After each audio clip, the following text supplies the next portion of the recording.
Sa kauna-unahang pagkakataon, magsasama sina Nadine Lustre at Alden Richards sa isang serye, ang Love Siargao.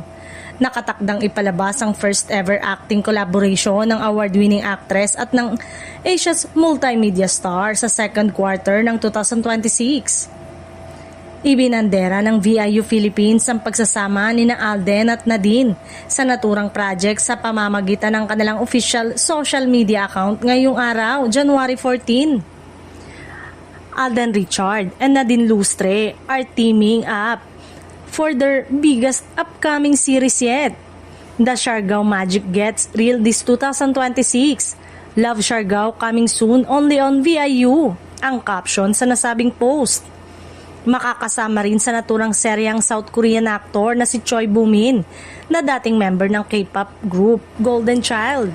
May 26 episode ang Love Siargao at iikot ang kwento nito sa buhay ni Jiao at Kara na nabibiktima ng tinatawag na Siargao Curse. Ayon sa matandang kapaniwalaan, Siargao Curse is a local myth which prohibits visitors from ever leaving the island or be cursed to lose their heart to love. Tatamaan sina Jiao at Kara ng magkaibang versyon ng sumpa na magpapabago sa kanilang destiny. Sabi pa ng VIU, Love Siargao will also be a love letter to the tourist destination, which highlights its breathtaking beaches, vibrant food scene, unique Filipino experiences, and the warmth of the Filipino culture. Samantala, mukhang safe raw si Alden Richard kay Nadine Lustre kaya bet ng solid fans ng aktor ang tambalan nila sa isang bagong proyekto.